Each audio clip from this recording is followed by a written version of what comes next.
Good evening everyone, welcome to my genius classes and you are watching Hindi classes. तो student, आज हम लोग बात करने वाले क्लास 12 के हिंदी चैप्टर नंबर है ना थर्ड के बारे में डिस्कशन करने वाले हैं। ओके, तो साथ साथ हम लोग को इसको है ना इसके परिचय के बारे में जानेंगे और साथ साथ हम लोग प्रश्न उत्तर के बारे में भी हम लोग क्लियर करने वाले हैं। ओके, तो स्टूडेंट ये समझ लीजिए कि पहले ये है ना टॉपिक का नाम क्या है, संपूर्ण क्रांति। ओके, और इसके लेखक कौन है, तो जयप्रकाश नारायण। अभी इसको कैसे याद करेंगे, बहुत से स्टूडेंट को है ना कंफ्यूजिंग होता है स्टूडेंट कि सर इतना सा कैसे याद कर सकते हैं लेखक को, है ना। तो किस तरीके से, तो देखिए इसका ट्रिक याद कर लीजिएगा कि क्रांति का संपूर्ण तो जानते हैं, क्रांति का मतलब जानते हैं कि क्या होता है। क्रांति का मतलब आंदोलन, और जब जब आंदोलन होता है तो वहां पे क्या जय जय कार्य के नारे लगते हैं ना, तो इसीलिए जयप्रकाश नारायण जी हो गए। ओके, और स्टूडेंट ये जानिए कि संपूर्ण क्रांति एगो क्या है, इससे भी आपको ऐसे ही प्रश्न पूछते हैं, है ना। तो ये आपका एक भाषण है स्टूडेंट। क्या है? भाषण। क्या बोलते हैं हम लोग?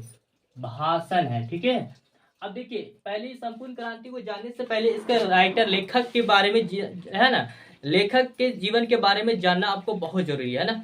ओके, हाँ, क्योंकि यहीं से आपको है ना बोर्ड में प्रश्न पूछे जाते हैं ना। तो जब तक आपको राइटर के बारे में याद नहीं होगा तो फिर आपके लिए क्या होंगे, बाउंस करेंगे वहां ना, आपसे प्रश्न छूट जाएंगे। तो इसीलिए आपको कवर क्या चलना है ना, मतलब राइटर के बारे में भी जानना आपको कवर कीजिएगा। ठीक है, तो चलिए, तो देखिए इसके लेखक परिचय के बारे में समझिए, है ना। पहले जन्म क्या हुआ था, 11 अक्टूबर, है ना, 11 अक्टूबर 1902 ईस्वी में हुआ था स्टूडेंट, है ना। ये अब देखिए इनका निधन मतलब मृत्यु क्या 8 अक्टूबर, अक्टूबर की ही माह महीना था, लेकिन यहाँ पे 8 अक्टूबर 1979, नवासी नहीं 79, 7 पर। ठीक है, और ये हाँ, अब देखिए निवास स्थान तो रहन सहन। ठीक है ना, तो यहाँ पे अब सितारा दियार गांव में हुए, मतलब रहन सहन होते थे ना, रहते थे।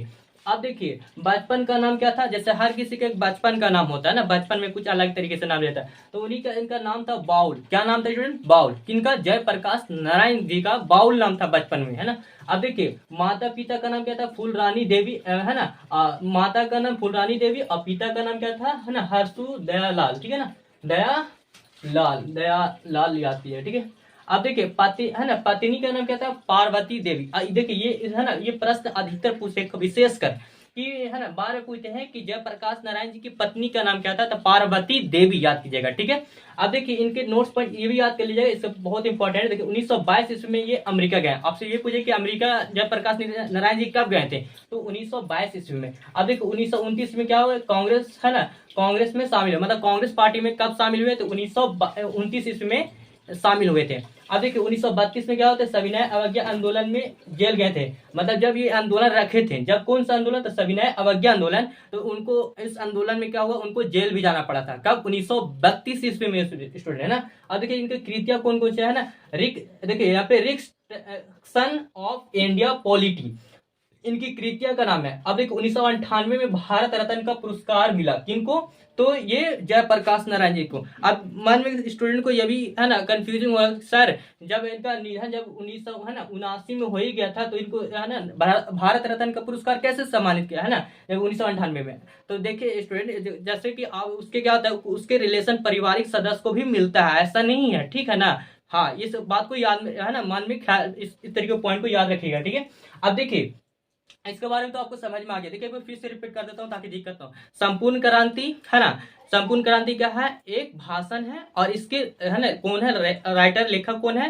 तो जयप्रकाश नारायण जी। कैसे याद करें, क्रांति का मतलब आंदोलन और जय जय कार्य के नारे लगते हैं, तो जयप्रकाश नारायण जी हो गए। अब इसके जन्म कब हुए, तो 11 अक्टूबर है ना 1902 ईस्वी में, और इनकी निधन कब हुआ, मतलब मृत्यु, तो 8 अक्टूबर है ना 1979 ईस्वी को। ठीक है, और निवास स्थान का हुआ था सितारा, है ना, देखिए यहाँ पे लिखा है सितारा दियारा गांव में। और इनका देखिए बचपन का नाम क्या, बाउल नाम था, है ना। माता का नाम फूलरानी देवी, है ना। पिता का नाम क्या था, हर्षु दयालाल। ठीक है ना, पत्नी का नाम क्या था, पार्वती देवी नाम था, है ना। नोट्स में अब ये याद रखिए कि अमेरिका कब गए, कौन, जयप्रकाश ने 1922 ईस्वी में। 1929 में कांग्रेस पार्टी में शामिल हुए थे, और 1932 ईस्वी में क्या हुए थे, सविनय अवज्ञा आंदोलन जब रखे थे, तो उनको जेल भी जाना पड़ा था। ठीक है ना, जब इनका आवाज उठाए थे इसके बारे में, तो ये है ना, ये अब कृतिया जो है ना, रिक्शन ऑफ इंडिया पॉलिटी क्या है, ये जानते हैं, कृतियन का लिखा हुआ है। और 1998 में भारत रत्न का पुरस्कार भी इनको मतलब मिला। ठीक है ना, इनको नहीं बल्कि उनके परिवार के सदस्यों को मिला था। ओके, इतना बात को तो आप तो कवर कर, है ना, इसको समझ में आ रही होगी। ठीक है, तो चलिए ये तो बात समझ में आ गई स्टूडेंट ना।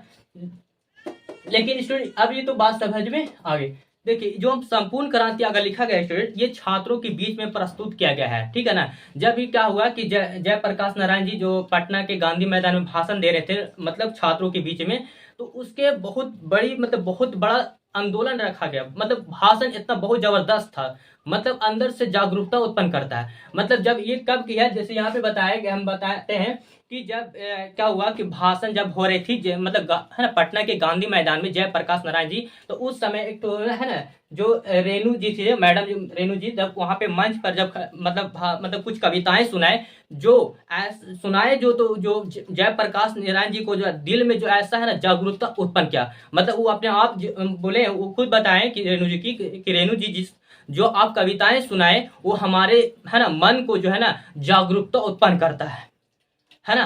हाँ, ईश्वर अय्यर उसके मतलब साथ ही रहते थे।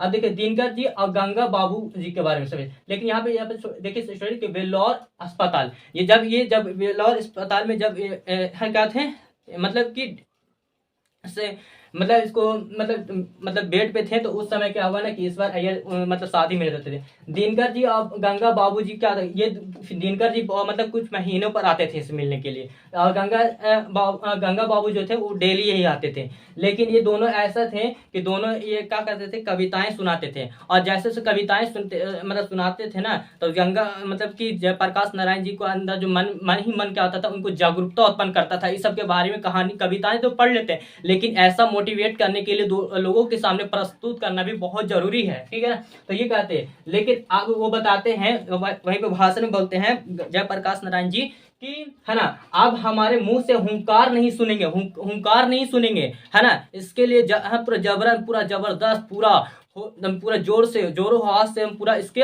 विरोध करेंगे, है ना। इसके खिलाफ आवाज उठाएंगे। किसके किसके बारे में, तो भ्रष्टाचारी, भूखमारी, है ना, घूसखोरी जितना होता है। जैसे मान लीजिए आप कहीं बैंक जाते हैं या फिर किसी चीज का कोई मतलब दस्तावेज कहीं पे आते हैं, तो आपको जल्दी नहीं करता है। क्यों? क्योंकि आप वहां पे है ना, आप एक तो गरीबी है तो आपके लिए नहीं हो सकता, पैसा है नहीं तो आपका सिग्नेचर तो वेरीफाई होगा नहीं, है। या फिर बैंक जाएगा तो बैंक में ये सब कोई भी काम हो उससे नहीं होता, तो क्या करते हैं लास्ट में आखिरकार वो पैसा मांगता है, और पैसा नहीं रहता तो आपका काम भी नहीं होता है। तो इस सबको भंग करने के लिए, है ना, इसके लिए आवाज उठाने के लिए वही भाषण दे रहे हैं जयप्रकाश नारायण जी, है ना। हाँ, अब देखिए बोल रहे हैं कि अब हमारे मुंह से हुंकार नहीं सुनेंगे, बल्कि इसके लिए हम पूरा जबरन आवाज भी उठाएंगे, आंदोलन करेंगे। क्या चीज के बाद, देखिए जब हम कोई भाषण ये दे रहे हैं, अगर आपको कुछ लक्ष्य को पाना है ना, तो है ना कुछ अगर बड़ा कुछ करना है तो आपके लिए है ना, या फिर है ना आंदोलन रखना है, तो इसके लिए आपको बलिदान भी देना पड़ेगा। बलिदान का मतलब अपने जान की बिना परवाह किए अपने जान को निछावर कर देना, है ना।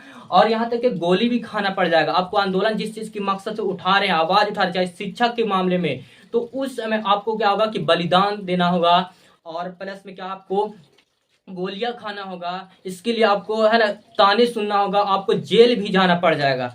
इसके लिए इतना होता है, लेकिन आज है ना समाज में ऐसा होता है देखने के लिए, है ना। सरकार इस तरीके से प्रस्तुत बहुत जनता को लोग के बीच में बहुत मतलब भ्रष्टाचारी हो गया, घुसखोरी हुआ या अन्य प्रकार की बहुत बाधाएं डालते हैं। लेकिन इसको लिए भंग करने के लिए वही जयप्रकाश नारायण जी क्या करते हैं, खड़े होते हैं, अपने भाषण को लोगों तो मतलब है ना छात्रों के बीच में अपने भाषण को प्रस्तुत करते हैं, है ना। जितने दर्शक उनकी बातों को सुनते हैं तो अंदर में भी क्या तो मोटिवेट उनको पैदा होता है, ठीक है ना विचार को। अब देखिए क्या हुआ स्टूडेंट, है ना, यहाँ पे मैंने बताया कि गोलियां, लाठियां और जेल भी जाना पड़ता है ना। मतलब अगर इसको आंदोलन किसी उठाएंगे तो, है ना। जैसे अब शिक्षा के मामले में अगर कोई आदमी पढ़ लिख लिया है, एजुकेशन भी प्राप्त कर लिया, शिक्षित भी है, लेकिन उसको नौकरी नहीं मिल पाती है, तो इसके लिए क्या करेंगे, लोग आवाज उठाएंगे, आंदोलन रखेंगे, है ना। कि हर अगर बिहार के लोग अगर इस तरीके से शिक्षित होते रहेंगे और उनको नौकरियां नहीं मिलेगी, तो ऐसे में कैसे बहुत लोग हड़ताल कर लेंगे, है कि ना। इस तरीके से कोई किसी जबरन बहुत, है ना, ये हो गया। अब देखिए स्टूडेंट, अब आगे क्या है कि क्रांति से शिक्षा के मामले में मतलब आंदोलन रखते हैं लोग, है ना। आंदोलन सिर्फ एक चीज के लिए नहीं होता, बहुत चीज के लिए मामले में होता है आंदोलन, है। भूख, मैंने बताया कि जैसे देखिए यहाँ पे कुछ पॉइंट है, भूखमारी, है ना। जैसे कोई गरीब है तो गरीब लोग का अगर मर रहा है तो उसकी मदद नहीं करेगा तो क्या होगा, उसके लिए करना पड़ेगा, है ना। भ्रष्टाचारी मतलब होता है एक दूसरे को क्या फ्रॉड न्यूज उड़ा, भ्रष्टाचारी मतलब एक से एक कर देंगे, वो कर देंगे। ये सब बहुत से नेतागिरी सब बहुत, है ना, बहुत ये होता है, पॉलिटिकल बहुत खराब होता है सब मामले में। महंगाई, अगर देखिए महंगाई के लिए भी क्या करते हैं, अगर मान लिया कि हम किसान लोग कितना मेहनत से समझ सकते हैं कि किसान जो होता है बहुत मेहनत से कड़ी धूपियों में तपस्या करके अपनी, है ना, अपने मेहनत का फल पाते हैं, और वही अगर वही है ना मंडी बाजार में लेकर जाकर के उसको बेचते हैं तो अगर कम रकम मिलेगी तो उसकी मेहनत क्या हो जाएगा, बेकार। इसीलिए हर कोई बाजार, है ना, मंडियों में क्या कहता है, अगर कम है तो उसकी रकम, तो उसके लिए अपने बाल मतलब पिछले पीछे दर को भी देखा जाता है कि इतना में पालन पोषण होगा कि नहीं, है ना। इतना मेहनत करने के बावजूद भी इतना कम पैसा रकम आता है तो इतना बचत से हमारे, है ना, काम नहीं निकल पाएगा। इसलिए लोग क्या करते हैं अपने इस मतलब कि महंगाई के लिए भी क्या करते हैं, अपनी आवाज उठाते हैं, है ना। हाँ, अब देखिए घुसखोरी, घुसखोरी का मैंने पॉइंट आपको पहले ही क्लियर कर चुके हैं। घुसखोरी जो होता है जो किसी भी मकसद से, जैसे अब मान लीजिए कि आप एडमिशन कराने जा रहे हैं किसी भी, है ना, नामांकन करवाने जा रहे हैं किसी स्कूल में, आपको वहां बोला कि सर हमको एडमिशन कराना, तो वो जल्दी नहीं बोलेगा, नहीं कराएंगे, नहीं करेंगे, और वही आपको, है ना, उसके पॉकेट गर्म कर दीजिए, पॉकेट गर्म का मतलब पैसा दे दीजिएगा तो आपका काम जो चुटकियों में कर दिया जाएगा, है कि नहीं। ऐसा होता है बहुत जगह, ऐसे बहुत से मतलब संस्था में हमको देखने को मिलता है ना, आप देखे हुए होंगे, है ना, ये होता है घुसखोरी। और शिक्षा के मामले में भी ऐसा होता है, ठीक है। अब देखिए स्टूडेंट, है ना, अब देखिए अब यहाँ पे दो तो यहाँ पे कुछ यहाँ पे पॉइंटेड नाम दिया गया है, जैसे यहाँ पे जवाहरलाल नेहरू जी क्या कहते हैं कि कोई भी अपने लक्ष्य को अगर पाना है तो, है ना, लक्ष्य को पाने के लिए काफी कोसों दूर जाना होगा आपको, ऐसे नारे लगाते हैं वो कि आपको, है ना, महान अगर मंजिल प्राप्त करना है तो आपको कई दूर का मतलब कोसों दूर जाना पड़ेगा, तब आपको मंजिल उस प्राप्त होगा, है कि नहीं, है ना। अगर कुछ पाना है, किसी को अगर आंदोलन रख रहे हैं तो आप उसके लिए बहुत जबरन पूरा पूरा क्या कहते हैं, जोरों हवा से करना होगा, ओके। हाँ, अब देखिए भगत सिंह की बात करें, भगत सिंह भी क्या कहते थे, लोगों छात्राओं के लिए निर्णय मतलब, है ना, सही निर्णय लेने का बहुत से कुछ मतलब अपने योगदान दिए, और आखिरकार ये अपने क्या हो गए, मतलब बलिदान दिए, अपनी जान को निछावर कर दिए आखिरकार, है ना। ये अब देखिए ये क्या रॉथ ऑफ, है ना, डेमोक्रेसी क्या है, ये भी क्या है कि अलग अलग अपना जो राजनीतिक है जो, या फिर इस तरीके से जो चलते हैं भी है। जैसे अब सरकार है, जैसे अब मान लिया जैसे मुद्दे पर अगर जैसे अभी इलेक्शन के बारे में बताते हैं हम शॉर्ट में आपको, कि जिस तरीके से जनता मतलब आम पब्लिक को किस तरीके से प्रस्तुत करता है कि भाई हाँ हम इस तरीके से हमको वोट दो और हर महीने आपके खाते में क्या आएगा, है ना, इस तरीके से इतना पैसा जमा राशि होते रहेंगे। तो लेकिन ऐसा होता है कब, मतलब कुछ पॉइंट, मतलब कुछ दिनों तक ऐसा चलता है, लेकिन वो पूरा जीवन लाइफ नहीं चलता है ऐसा, है ना। कुछ अगर दे दिया तो वायदे में मिल गया, लेकिन कुछ जब इलेक्शन जैसे पार हो जाता है, जब उसके नतीजा मिल जाता है पूरा ऐसा, है ना, तो फिर लास्ट में उसका नाम नहीं, कहाँ गया सरकार और कहाँ गया जनता, इस सबका कोई लेन देन नहीं रहता है। ऐसे ऐसे मामले में क्या होता है, बताया जाता है, होता है कि नहीं होता है, अक्सर ऐसे समाज में देखने को मिलता है कि नहीं। हाँ, तो ये होती है। तो ऐसे ऐसे संपूर्ण क्रांति कुछ ऐसे पॉइंट है जो खास है दोस्तों, मैंने क्लियर कर चुके हैं ना।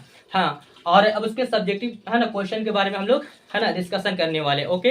तो आप इतना इस तरीके को आप नोट्स करते हैं या स्क्रीनशॉट कर लीजिए ताकि हम आगे डिस्कशन कर सकें, ओके। तो चलिए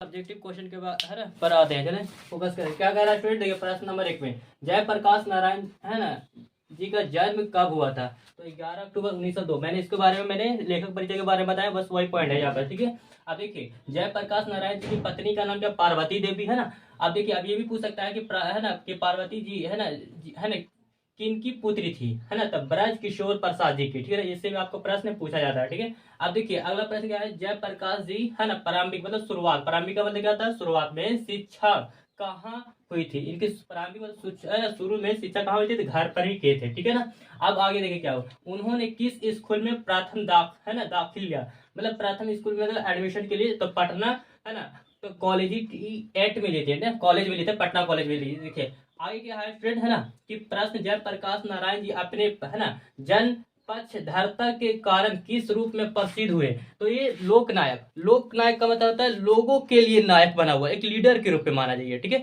जैसे मान लीजिए सपोर्ट की गांव है, गांव ग्राम का एक रक्षक कोई ना कोई बड़ा कम से कम तो अपने मतलब लगभग में 30, है ना, आयु का जरूर होता है, जो ग्राम का रक्षा करता है। रक्षा का मतलब कहीं चोर डकैती किसी भी मामले को दर्ज को मतलब सुलझाने का कार्य करता है वो, ठीक है ना, काम करता है, तो उसको, है ना, ग्राम रक्षा दल के नाम से जाना जाता है, और उसको नायक के रूप में भी माना जाता है। गाँव ग्राम लोग क्या मानेंगे, नायक के रूप में ही मानेंगे, ठीक है। अब देखिए अब स्टूडेंट देखिए, है ना, आंदोलन के नेतृत्व के संबंध, है ना, में जयप्रकाश नारायण के क्या विचार थे, आंदोलन, है ना, का नेतृत्व किस शर्त पर करते थे, किस शर्त पे था? तो स्टूडेंट देखिए, यह आंदोलन का नेतृत्व संबंध जो है जयप्रकाश नारायण जी कहते हैं, मैं सबकी बात सुनूंगा, है ना, सबकी राय लूंगा, सबसे बहस करूंगा करूंगा, है ना, जितना हमारे पास समय होगा मैं सबकी बात सुनूंगा, है ना, और सबकी, है ना, बात मानूंगा, लेकिन जो अंतिम फैसला जो होगा मेरे दोस्त है वो मेरा होगा। क्या होगा? और इस बात को, मेरे फैसलों को आप लोग को मानना होगा, ये कहते थे जयप्रकाश नारायण जी अपने भाषण में कहते थे। लेकिन इस तरीके से मोटिवेशन करने के, मोटिवेट करते थे कि दरअसल को, मतलब जितने भी दर्शन थे, मतलब दर्शक लोग थे, उसको क्या करते थे, उन लोग को प्रेरित होता था ना मन में, हाँ इस तरीके से मोटिवेशन हमको बहुत स्ट्रांग लग रहा है, आकर्षित कर रहा है इस तरीके से, है ना। देखिए वही बताते हैं कि मैं सबका सलाह लूंगा, मतलब सबकी, है ना, और सबकी बात सुनूंगा, छात्र की बात जितना भी ज्यादा होगा, जितना भी वहां पे जितने भी, मैंने बताया कि ये जो भाषण हो रही थी वो छात्रों के बीच में प्रस्तुत कर रहे थे प्रकाश नारायण जी। अब देखिए, है ना, छात्रों की बात जो है जितना भी ज्यादा होगा, जितना भी, है ना, समय से मेरे पास होगा, उनसे बहस करूंगा, समझूंगा और अधिक से अधिक बात करूंगा, है ना, आपकी बात स्वीकार करूंगा, लेकिन अंतिम फैसला मेरा होगा और इस फैसलों को आप लोग को क्या होगा, मानना होगा। ये कहते थे, लोगों को मोटिवेट करते थे जयप्रकाश नारायण जी। इस भाषण में बताते थे, कहा, ये पटना गांधी मैदान में लोगों, मतलब छात्रों के बीच इस तरीके से मोटिवेट करते थे वो, है ना। अगर देखा जाए कि लोगों का एक सेवक के रूप में उभरा हुआ है, ये कौन, ये जो है जयप्रकाश नारायण जी। ओके, चलिए अब आगे। अब देखिए स्टूडेंट क्या है कि जयप्रकाश नारायण जी के छात्र जीवन और अमेरिका प्रवास का परिचय दे, है ना, इसकी अवधि की कौन कौन सी बातें आपको प्रभावित करती है। तो मैं बता दूं स्टूडेंट कि जयप्रकाश नारायण जी का, मैंने बताया कि प्रारंभिक जो शुरुआत में जो शिक्षा जो थी, मतलब एजुकेशन जो प्राप्त किए थे वो घर पर ही किए थे, लेकिन मतलब कुछ पढ़ाई करने के बावजूद क्या, फिर मतलब क्या हो कि गांधी जी असहयोग आंदोलन के आह्वान में हुए, मतलब उस समय शुरुआत हो गए थे, तो वो क्या हुआ कि वो अमेरिका चले गए थे। कब? मैंने बताया था 1922 ईस्वी में मतलब गए थे, है ना, समझ रहे बात को। हाँ, तो 1922 में जो गए थे और 1929 में, है ना, क्या हुए थे, मतलब कांग्रेस पार्टी में शामिल हुए थे, तो वो हुए थे वो। लेकिन 1922 में जब गए थे तो वहां भी मतलब कुछ मकसद से वो मतलब मन में ख्याल था कि ये भी इस बात को कि मैं तो उतना धनी हूं नहीं, मेरे घर में तो उतना कोई बड़ा आदमी है नहीं जिससे मैं सही से शिक्षा प्राप्त ग्रहण कर सकता हूं। इसीलिए उन्होंने सोचा कि क्यों ना, उसके मन में ख्याल आया कि वहां जो अमेरिका के लोग जो होते हैं अमेरिका में, कि कोई भी व्यक्ति मजदूरी करके वह मतलब पढ़ाई को कर सकता है। तो वही मतलब कि जो क्या जयप्रकाश नारायण जी जाते हैं अमेरिका और अपनी पढ़ाई को वहां, मतलब काम के साथ, मजदूरा का काम करने के साथ साथ वो अपनी पढ़ाई को भी आगे जारी रखते हैं। वो कौन? जयप्रकाश नारायण जी। ओके, बात इतने समझ में आ रहा है स्टूडेंट, है। हाँ, तो ये था, ये बहुत उनकी जो जीवन जो इस तरीके से बीता स्टूडेंट है, इसके बारे में यही बताया गया है। अब ये तो हो गए। देखिए स्टूडेंट, मैं आपको ये भी बता दूं, है ना, देखिए ये भी उसी में बात बताया गया है यहाँ पे, है ना। देखिए एक बार रिपीट कर देता हूँ मैं कि जयप्रकाश नारायण जी का प्रारंभिक शिक्षा घर पर हुआ था। 1921 ईस्वी में क्या हुआ, जनवरी से महीने में क्या हुआ, पटना कॉलेज में वे IASEC का छात्र थे और उसी समय गांधी जी के असहयोग, मतलब इतना में असहयोग आंदोलन हुआ। और फिर क्या हुआ कि असहयोग के इसके पास कोई धनी नहीं था, घर में कोई धनी नहीं था कि जो उसको पढ़ाई लिखाई अच्छा से, है ना, ठीक ढंग से, है ना, सुचारू रूप से कर सके। इस तरीके से उन्होंने क्या हुआ, लेकिन उन्होंने सुनना था कि कोई भी अमेरिका है में मजदूरी करके पढ़ सकता है, ये इसको मन में ऐसा था और उन्होंने ऐसा किया, है ना। इस बात को निश्चित करके अपने ठाना और चले गए थे। तो ये तो, लेकिन स्टूडेंट ये भी जान लीजिए कि भ्रष्टाचारी का जड़ है कैसे, ये भी जान लीजिए। हमने बताया कि सरकार जो होता है, जो लोगों की, आम पब्लिकों को क्या करता है, भ्रष्टाचारी, महंगाई, भुखमरी, ये सब जो घूसखोरी सब करते रहता है। ये जो नीति होता है बहुत बेकार होता है ना। चाहे बैंक में जाइए, चाहे रेलवे से जाइए, वहां आपको क्या होता है, एक टिकट खोया जाता है और मेरे पास होता है टिकट नहीं, मतलब उतना पैसा रहेगा नहीं तो हम टिकट कैसे खरीदेंगे, और मेरे पास सिलेक्शन होगा नहीं जिस मकसद से जाएंगे। तो ये सब जो है ना, बहुत से नीति है जो लोग, अब मतलब जनता के लिए क्या होता है, एक तरीके से बहुत गलत होता है लोगों के, है ना। ये सरकार, हम इसे मतलब बोलते हैं ना कि एक जेपी है ना, जो लोगों की जनता पार्टी के लिए बहुत खराब माना जाता है ना। तो इतना बात समझ में आ गई स्टूडेंट। हाँ, लेकिन आपको एक प्रश्न देता हूँ स्टूडेंट, है ना, आप हमें कमेंट बॉक्स में जरूर बताइएगा, है ना, कि दिनकर जी का निधन क्या है ना, किससे हुई थी, ठीक है ना। तो आप कमेंट जरूर बॉक्स में जरूर बताइए। लेकिन मैं बता दूं कि उनके दिल के दौरे से उनकी मृत्यु हुई थी, है ना, किनका, तो है ना रामधारी सिंह दिनकर जी का। ओके, तो है ना इस तरीके से आप इस तरीके से नोट्स कर ले, उतार ले, है ना। और ये बताइए स्टूडेंट, है ना ये वीडियो आपको कैसा लगा, है ना। अगर अच्छा लगा तो दोस्तों तक क्या करते हैं, ज्यादा से ज्यादा शेयर करें, है ना। और भाई को सब्सक्राइब कर, मतलब बढ़ा दो भाई, है ना, इस तरीके से मतलब 1 के पहुंचा दो, ठीक है ना। और भाई इस तरीके से आप लोग के लिए क्या होगा, एक से एक वीडियो बना करके लाएगा पोस्ट पे, है ना, इस चैनल पे। तो आज के लिए यही चलते हैं। Thanks for watching video, have a good day.